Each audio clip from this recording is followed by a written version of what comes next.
ఎవరు చెప్పారండి జనాలు సినిమా థియేటర్కి రావట్లేదని?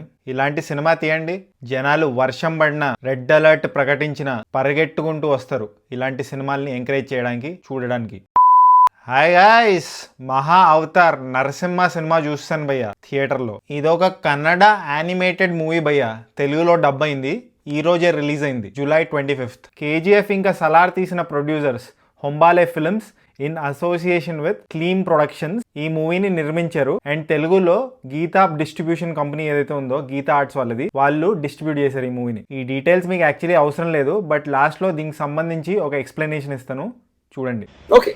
సో మహా Avatar Narasimha cinema animated movie భయ్య, కంప్లీట్లీ కంప్యూటర్ గ్రాఫిక్స్ తో చేసిన మూవీ. 2D మూవీ కాదు, 3 డైమెన్షనల్ మూవీ. కానీ హాలీవుడ్ లెవెల్లో టిన్ అలాంటి మూవీస్ లెవెల్లో ఉండదు. ఈ మూవీ గ్రాఫిక్స్ ఎలా ఉంటాయంటే, ప్రీ విజువలైజేషన్ అని ఒకటి ఉంటుంది సినిమాల్లో. యూజువలీ స్టోరీ బోర్డ్ వేస్తారు, అంటే స్కెచ్లు గీస్తారు. ఆ స్కెచ్ల బేసిస్ మీద సినిమా తీస్తారు అనమాట. ఆ స్టోరీ బోర్డ్ రెఫరెన్స్ లాగా వాడతారు సినిమా తీయడానికి. కానీ బడ్జెట్ ఉన్న ఫిల్మ్స్ ప్రీ విజువలైజేషన్ ని వాడతారు అనమాట. ప్రీ విజువలైజేషన్ అంటే ఏం లేదు, ఒక లో బడ్జెట్ గ్రాఫిక్ మూవీని తయారు చేస్తారు, కొన్ని ఇంపార్టెంట్ సీన్స్ వి తయారు చేసి వాటి రిఫరెన్స్ తో మెయిన్ యాక్టర్స్ తో ఆ సినిమాని తీస్తారు. ఈ రకంగా చేస్తే ఏంటంటే క్లారిటీ ఉంటుంది అండ్ బడ్జెట్ కూడా తగ్గుతుంది మూవీది. చాలా సినిమాలు అలా తీశారు. నాకు తెలిసి బాహుబలి, హిందీలో బ్రహ్మాస్త్ర, ఇంకా చాలా సినిమాలు ఉంటాయి. ఆ మూవీస్ ప్రీ విజువలైజేషన్ వాడి చేసిన సినిమాలు. సో ఈ సినిమా యానిమేటెడ్ మూవీ కదా, సో ఈ సినిమా క్వాలిటీ కూడా అలానే అనిపించింది నాకు. గ్రాఫిక్స్ ఎలా ఉన్నా మస్తు నచ్చింది భయ్య ఆ సినిమా నాకు. స్టోరీ ఏంటంటే, మన మైథాలజీలో హిరణ్య కశ్యప అండ్ ప్రహ్లాద స్టోరీ ఉంది కదా, చిన్నప్పుడు చదువుకున్నాం, దాని బేసిస్ మీద తీసిన సినిమా. కానీ సినిమా చూసాక ఇంత డెప్త్ ఉందా ఈ స్టోరీలో అని తెలుసుకున్నాను. చాలా ఇంట్రెస్టింగ్ అనిపించింది. ఈ జనరేషన్ పిల్లలైతే తప్పక చూడాల్సిన సినిమా, ఎందుకంటే గుడ్ వర్సెస్ ఈవిల్ కాన్సెప్ట్ ఇది. అండ్ చాలా బ్యూటిఫుల్ గా నరేట్ చేశారు, ఎక్కడ బోర్ కొట్టించకుండా. ఒక డిఫరెంట్ వరల్డ్ లోకి తీసుకెళ్లారు. ఆ డిఫరెంట్ వరల్డ్ లో తీసుకెళ్ళడానికి కారణం ఏంటంటే గ్రాఫిక్సే. కొన్ని సీన్స్ అయితే వేరే లెవెల్ ఉన్నాయి, ఎస్పెషలీ సెకండ్ హాఫ్ ఉంటుంది భయ్య, పీక్స్ అంతే. అండ్ లాస్ట్ 30 minutes డైరెక్టర్ ఇంకా మేకర్స్ ఫిక్స్ అయినట్టున్నారు, గ్రాములు కిలోల లెక్కన కాదు, టన్నుల్ గా గూస్ బంప్స్ ఇస్తామని. గ్రాముల్లో కిలోలో కాదు, టన్నుల లెక్కన ఇస్తాను. Last 30 minutes goose bumps guaranteed భయ్య. వ్యాక్సింగ్ చేయించుకున్న వాళ్ళకి కూడా గూస్ బంప్స్ వస్తాయి. నాకు యాక్చువల్లీ ఈ సినిమా గురించి అస్సలు ఇన్ఫర్మేషన్ లేదు భయ్య. నేను జస్ట్ ట్విట్టర్ ఫీడ్ చూస్తుంటే ఏ సినిమాకి ఎన్ని షోస్ ఉన్నాయి, ఎన్ని షోస్ ఫిల్ అయ్యాయి, ఆ స్టాట్ చూస్తున్నాను అనమాట. సో ఈ సినిమాకి 60 థియేటర్స్ ఉంటే దాంట్లో 45 ఫుల్ అంట. సో అప్పుడు ఈ సినిమాకి సంబంధించి టికెట్ బుక్ చేశాను.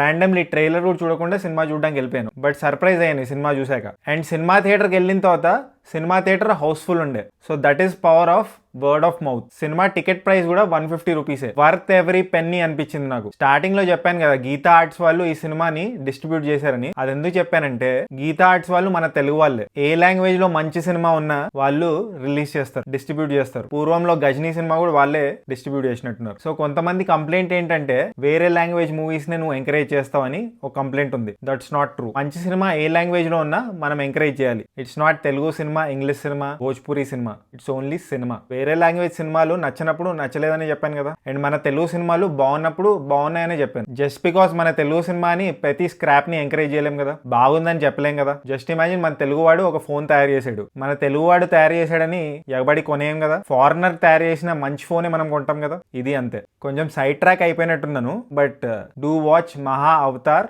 నరసింహ మూవీ. నాకైతే మంచిగా అనిపించింది మూవీ. రిఫ్రెషింగ్ గా ఉంది, ఓ డిఫరెంట్ వరల్డ్ లోకి తీసుకెళ్ళింది. చిన్నప్పుడు నేను చదువుకున్న హిరణ్య కశ్యప ప్రహ్లాద స్టోరీని ఇంకా ఇన్ డెప్త్ గా తెలిసేలా చేసింది నాకు. కిడ్స్ అయితే తప్పక చూడండి. సో ఫైనలీ ఈ సినిమాకి నేను ఇచ్చే రేటింగ్ 3.59 టమాటోస్ భయ్యా. ఒకవేళ మీరు ఈ సినిమా చూస్తుంటే మీరేం టమాటో ఇస్తారో కామెంట్ చేయండి. అండ్ జస్ట్ ఇన్ కేస్ ఇంకా సబ్స్క్రైబ్ చేసుకోకపోతే సబ్స్క్రైబ్ చేసుకోవచ్చు కదా.